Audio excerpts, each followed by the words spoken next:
In the frigid waters of the North Atlantic, where the icy wind howls across the waves and the darkness of winter stretches on for months, an ancient battle unfolds. Armed with little more than wooden harpoons and raw courage, Viking whalers set out on small open boats to hunt the giants of the sea. But what drove these Norsemen to risk their lives on these perilous hunts? How did they become masters of a craft that combined bravery, skill, and sheer tenacity? And what did they do with their immense catches? Join us as we plunge into the chilling depths of the Viking Age, uncovering the secrets of Viking whaling, from their daring hunts to the lucrative trade networks that spread whale products across medieval Europe. Welcome to a dive into history. Survival in a harsh land. The Viking homelands, Norway, Sweden, Denmark, and Iceland, were defined by their harsh climate, rocky terrain, and rugged coastlines. Life here was a constant struggle against the elements. With long, brutal winters and short growing seasons, food was often scarce. But the Vikings were a resourceful people, always finding ways to turn the challenges of their environment into opportunities. For the Vikings, the sea was not just a barrier, it was a pathway to survival and prosperity. Whaling, in particular, offered a chance to secure valuable resources from the deep waters that surrounded their homelands. The cold waters of the North Atlantic were home to numerous whale species, like the right whale and bowhead whale, which the Vikings targeted for their slow movements and tendency to come close to shore. But these hunts were no simple task. They required exceptional bravery, skill, and an intimate knowledge of both the sea and the whales themselves. The earliest evidence of Viking whaling dates back to the 9th century, revealed through archaeological discoveries and Norse sagas. In these accounts, the whale emerges as both a revered creature and a formidable adversary, one that could turn a routine hunt into a deadly encounter. New insights into blue whale hunting in Iceland.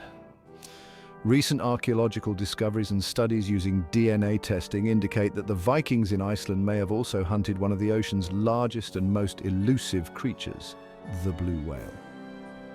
Evidence suggests that the Vikings capitalized on the migration routes of these enormous whales along the Icelandic coast.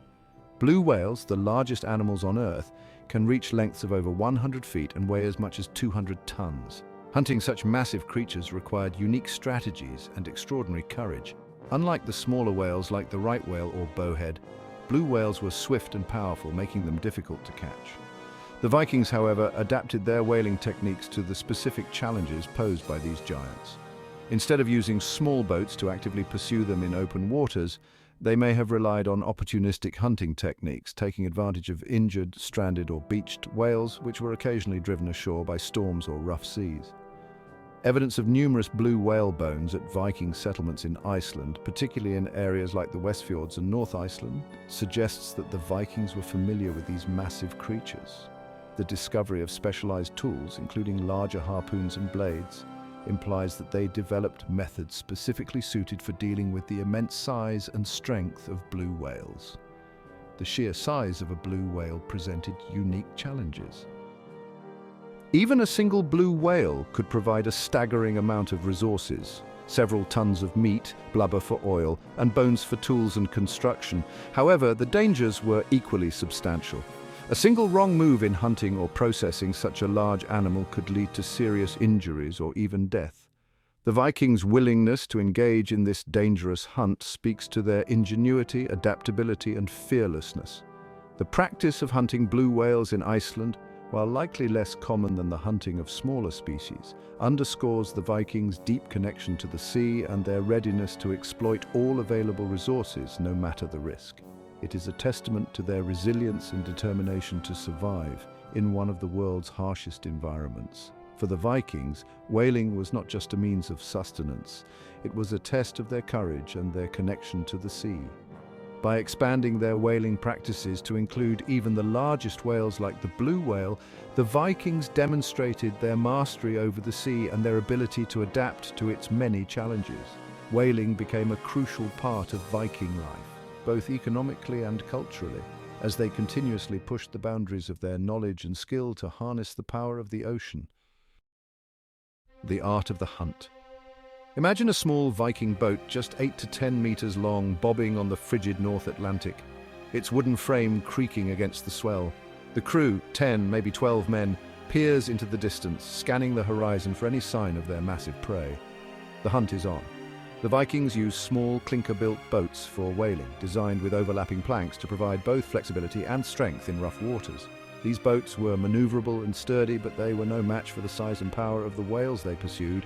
The hunt itself was a carefully coordinated effort, relying on a combination of strategy, skill, and brute force.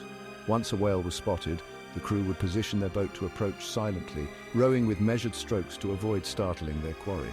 The goal was to get close enough to thrust a harpoon into the whale's body, a primitive but effective weapon made of wood and tipped with iron.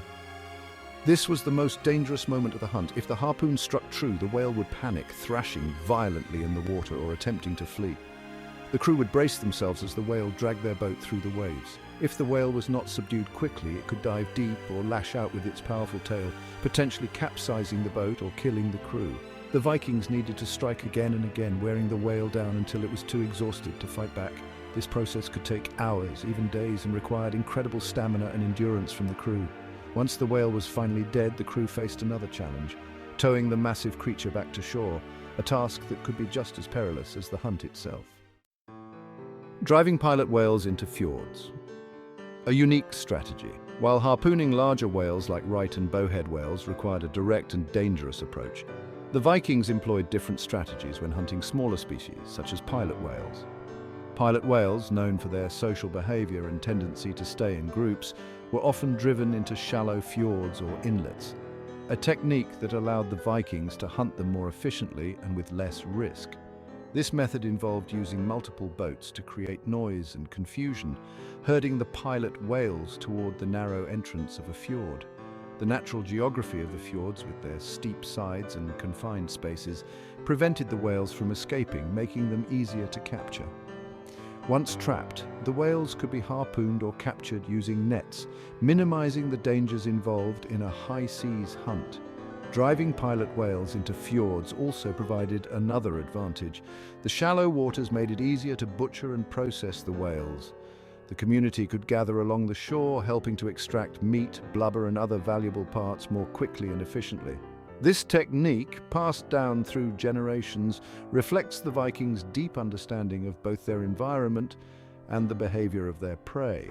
It also underscores their adaptability, using the unique features of their landscape to their advantage. The Vikings' diverse hunting strategies, whether driving whales into fjords or engaging them in open waters, demonstrate their remarkable versatility and ingenuity. These methods were not just about skill, they were about understanding the natural world and finding ways to work within it. Every hunt was a test of their courage, endurance, and knowledge of the sea, reinforcing their connection to the waters that defined so much of their existence. The dangers of Viking whaling.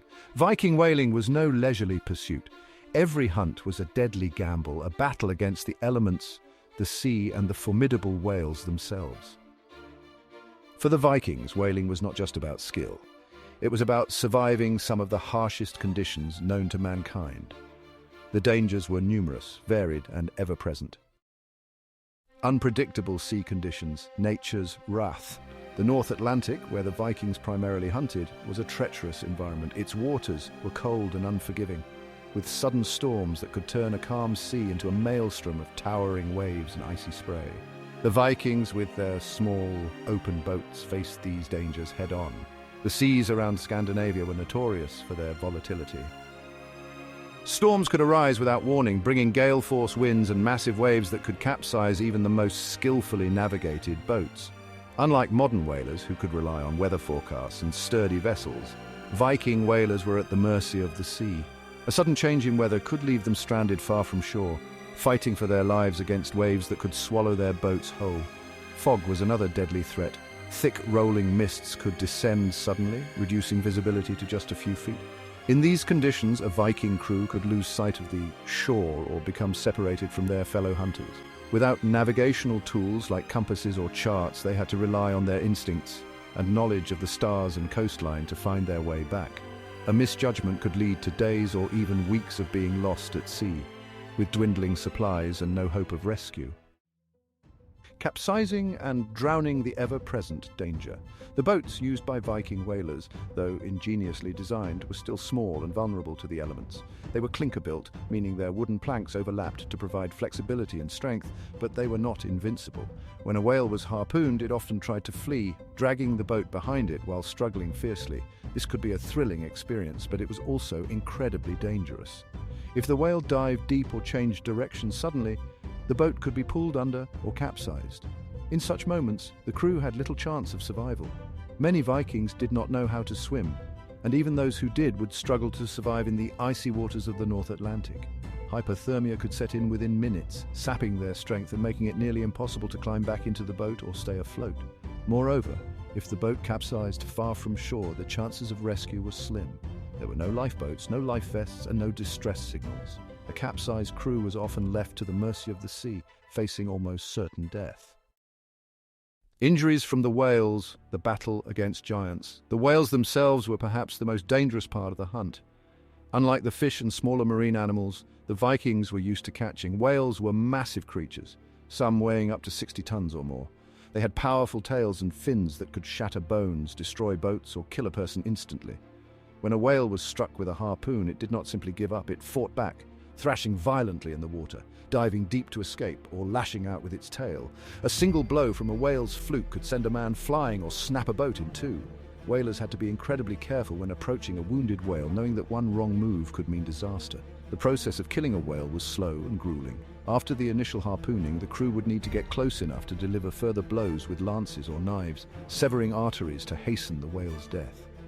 This was often done while the whale was still thrashing, its blood turning the water red, and its massive body creating waves that could overturn the boat. The closer the crew got, the greater the risk, but there was no alternative. Without a successful kill, the hunt would be in vain. Equipment failures when tools turned deadly.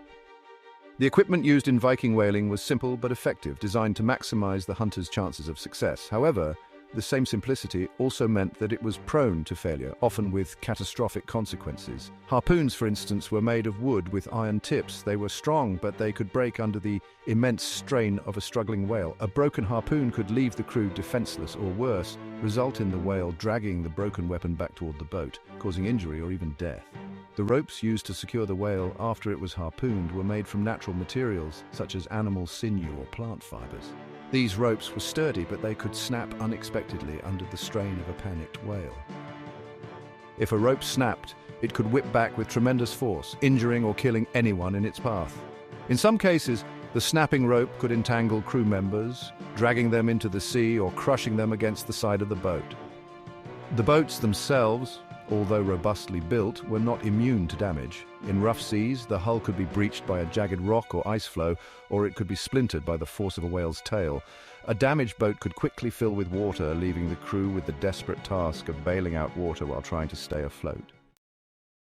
Exhaustion and hypothermia, the silent killers. The physical demands of whaling were immense. The crew would spend hours, sometimes days, rowing, throwing harpoons and hauling lines, all while battling the elements. This required incredible stamina and endurance, and exhaustion was a constant threat. In the cold, wet conditions of the North Atlantic, even the most minor mistake could have fatal consequences. Once a crew was exhausted, they were more prone to accidents and errors. A simple slip could mean falling into the icy water, where hypothermia could set in within minutes. Viking sailors wore woolen garments and animal skins to protect against the cold, but once soaked, these materials could hold water, accelerating the loss of body heat. A hypothermic crew member could quickly lose coordination and consciousness, leading to drowning or other injuries. Isolation and lack of rescue options, alone on the open sea. The North Atlantic was a vast and often empty expanse. When Viking whalers set out, they knew they were truly on their own. There were no rescue ships and no way to call for help. If something went wrong, a capsized boat, a broken mast, a crew member overboard, the chances of rescue were extremely low. Even if other Viking ships were nearby, spotting a small boat in rough seas was difficult. The crew knew that they had to rely on their skills, their boat, and each other to survive. This isolation added a layer of psychological stress to the hunt, knowing that any mistake could be their last. Encounters with other sea creatures, predators in the depths. The North Atlantic was home to more than just whales. Sharks, attracted by the blood of a wounded whale, could pose a significant threat to anyone who fell into the water. The Greenland shark, in particular, was known to frequent these waters, a massive predator with powerful jaws capable of biting through bone. There were also other marine creatures, seals, walruses, and various fish, that could behave unpredictably if threatened or disturbed. Large seabirds like skuas and gulls were another problem. During the butchering of a whale, these birds could attack or harass the whalers, drawn by the smell of fresh meat. They could be aggressive, and their presence added another layer of difficulty to an already challenging task. Psychological stress, the weight of constant danger. The psychological toll of whaling was immense. The constant awareness of danger from the sea, from the whale, from their own equipment, took a heavy toll on the crew. The fear of drowning, the anxiety of facing a whale's wrath, and the ever-present possibility of death created a level of stress that could wear down even the most experienced sailor. Viking whalers had to maintain their focus and composure under extreme conditions. They needed to trust their instincts and their comrades, knowing that one mistake could be fatal. This mental strain was compounded by the isolation of the sea, far from the safety of land and the comforts of home. Many Viking whalers were haunted by the memories of their hunts, the friends they lost, and the close calls they survived. Exposure to decompression sickness, the hidden danger. While decompression sickness, or the bends, is primarily a modern concern associated with deep-sea diving, the Vikings faced their own version of this risk. During a hunt, if a whale dove deep while attached to a boat, the crew could be pulled underwater. Although they were unlikely to reach depths that would cause full decompression sickness, rapid changes in pressure could cause discomfort, disorientation, or even injury. The Vikings, of course, had no understanding of decompression sickness as we do today. However, they were aware of the dangers of being pulled underwater too quickly. A rapid descent or ascent could result in dizziness, confusion, or pain, all of which could be deadly in the chaotic environment of a whale hunt. Conflicts with rival groups or pirates. The lucrative nature of the whale trade meant that Viking whalers were often in competition with rival groups for control of the best hunting grounds. This competition could lead to tension, conflict, and even violence. Rival Norse groups might challenge each other for access to a particular area, leading to skirmishes or even full-scale battles at sea. Additionally, piracy was a constant threat. Other Viking raiders or pirates from different regions could attack whaling expeditions seeking to seize their valuable cargo or exact revenge for perceived slights. These encounters could be as deadly as any confrontation with a whale, and the whalers had to be prepared to fight for their lives and their livelihoods. Making the most of the catch. For the Vikings, the whale was a treasure trove of resources, and every part of the animal was put to use. Once a whale was brought ashore, the entire community would gather to help with the butchering, a process that could take several days. The meat was a critical food source, rich in protein and fat. It was cut into thick strips and preserved by drying, salting, or smoking, providing a reliable supply of food during the long winters, when other food sources were scarce. The blubber, the thick layer of fat beneath the whale's skin, was rendered into oil by boiling. This oil was invaluable. It was used to fuel lamps, providing light during the dark winter months, and as a cooking fat and lubricant. Whale oil was also used to waterproof clothing, ropes, sails, and wooden surfaces, which was essential for the Viking seafarers, who spent so much of their time on the ocean. Whale bones were equally valuable. The large, strong bones of the jaw and rib cage were used in construction, particularly in areas where wood was scarce. They could form the frames of houses, support beams for structures, or even the ribs of roofs. Smaller bones were crafted into tools and implements, everything from needles and fish hooks to sled runners and ice skates. The Vikings also carved whale bones into ornaments, gaming pieces, and musical instruments, reflecting their creativity and craftsmanship. Baleen, the flexible keratin plates found in the mouths of certain whale species, was another versatile material. It was used to make baskets, containers, and ropes, as well as combs and other household tools. Even the whale's skin was valuable.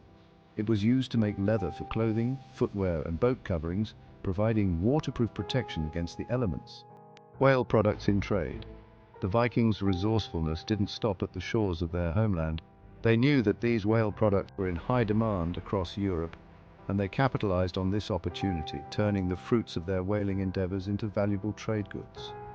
Viking traders transported whale oil, bones, baleen, and other products along their vast network of trade routes that stretched from Scandinavia to the British Isles, Francia, the Low Countries, and even the Baltic and Eastern Europe. Whale oil in particular was highly sought after in England, France, and the Low Countries, where it was used extensively for lighting, lubricating machinery, and in various industrial processes. The Vikings traded whale oil in exchange for precious metals, agricultural goods, wool, and fine textiles. Baleen, known as whalebone, was another highly prized commodity. It was used in the manufacture of corsetry, baskets, furniture, and many other goods. In regions like England and continental Europe, baleen was valued for its flexibility and strength, and Viking traders could command high prices for it. Similarly, carved whale bones and teeth were luxury items, traded as far afield as the Islamic world and the Byzantine Empire, where they were prized for their beauty and rarity. The Vikings established numerous trading settlements and ports, such as Hedeby, Dublin, and Kaupang, where whale products were bartered and sold. These trade hubs connected the Viking homelands with the wider medieval world, facilitating the exchange of whale goods for other valuable commodities. The economic and social impact of whaling. The trade in whale products brought wealth and prestige to many Viking communities, especially those with access to rich whaling grounds. The profits from this trade allowed Viking chieftains and merchants to increase their wealth and status, supporting local warriors, building ships, and funding further exploration or conquest. Control over the whale trade routes also gave Viking leaders considerable political power. By dominating trade in whale products, they could exert influence over rival groups, build alliances, or even fund raids and military campaigns. This economic power was a crucial factor in the expansion of Viking influence across Europe. The whale trade also facilitated cultural exchange. As Viking traders moved across the seas, they brought with them not only goods, but also ideas, technologies, and cultural practices. This exchange enriched Viking society and connected it more closely with the rest of medieval Europe, contributing to a more interconnected world. The decline of the Viking whale trade. By the end of the Viking Age, in the late 11th century, the once thriving whale trade that had brought wealth and prestige to many Norse communities began to wane. Several factors, both environmental and socio-political, contributed to this decline, signaling a shift in Viking economic activities and the gradual integration of Norse society into the broader European world. Changing trade networks, the rise of new powers. As the 11th century progressed, European powers such as England, France, and the Holy Roman Empire began to develop their own maritime capabilities. With more robust navies and growing expertise in shipbuilding and navigation, these powers were increasingly able to establish direct trade routes that bypassed the Viking traders who had once acted as intermediaries. This shift reduced the demand for Viking middlemen, who had previously been key players in the trade of whale products like oil, baleen, and bones. Additionally, the growth of powerful trade leagues such as the Hanseatic League, which emerged in the 12th and 13th centuries, further diminished the Vikings' influence in northern European trade. The Hanseatic League established its own networks and trading posts throughout the Baltic and North Seas, creating a more structured and competitive marketplace that left less room for the more decentralized Viking traders. Decline in demand for whale products. The decline of Viking whaling was also driven by a change in the demand for whale products across Europe. Whale oil, once a critical commodity for lighting and industrial use, began to be replaced by other sources of fuel, such as vegetable oils and later, coal. The development of olive oil production in the Mediterranean, along with the cultivation of canola and other oil-producing plants in northern Europe, provided more accessible and less dangerous alternatives to whale oil. Moreover, the demand for baleen, used in products like corsetry, baskets, and furniture, began to decline as well. As European societies developed new materials and manufacturing techniques, they gradually moved away from baleen and other whale-derived products. This shift meant that the high prices Vikings once commanded for these goods began to fall, reducing the profitability of long-distance whale trading. Environmental and climatic changes. Impact of the Little Ice Age. Environmental factors also played a significant role in the decline of Viking whaling. As the climate began to cool during the onset of the Little Ice Age, around 1300 to 1850, the North Atlantic waters became even more unpredictable. The colder temperatures and increased sea ice made whaling more dangerous and less predictable. These harsher conditions likely affected whale migration patterns, making whales harder to locate and hunt. It also made seafaring riskier, with more frequent storms, ice floes, and rougher seas posing significant dangers to the small open boats used by Viking whalers. Additionally, overhunting may have reduced the populations of key whale species, and this decrease in whale populations would have made whaling less sustainable, leading to fewer successful hunts and lower overall yields. Political and social changes. The Christianization of Scandinavia. The Christianization of Scandinavia during the 10th and 11th centuries also contributed to the decline of the Viking whale trade. As Norse society became more integrated into Christian Europe, there was a gradual shift away from traditional practices associated with their pagan past, including whaling. The spread of Christianity brought with it new economic models, social structures, and cultural values that emphasized agriculture, trade in other commodities, and feudal obligations over maritime hunting activities. Christian rulers, influenced by the Church's teachings on stewardship and the sanctity of life, may have also imposed restrictions on certain hunting practices. Additionally, the establishment of monastic estates and the rise of a more centralized political order reduced the autonomy of coastal communities that had traditionally engaged in whaling. These changes led to a gradual reorientation of local economies towards more land-based activities such as farming, livestock breeding, and forest exploitation. Rise of new economic opportunities, a shift in focus. With the decline in the profitability of whaling, many Viking communities shifted their focus to other economic activities that were less dangerous and more lucrative. Fishing, particularly cod fishing, became a significant industry in the North Atlantic region. Cod, which could be salted and dried, provided a stable and profitable product for trade, especially as European populations grew and demand for preserved fish increased.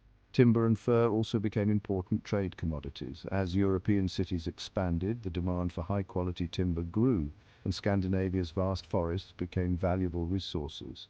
Similarly, fur trading, especially with Eastern Europe and the Baltic regions, provided a new source of income for Viking traders. These new opportunities allowed many coastal communities to diversify their economies, reducing their reliance on whaling. Cultural integration and the decline of Viking identity.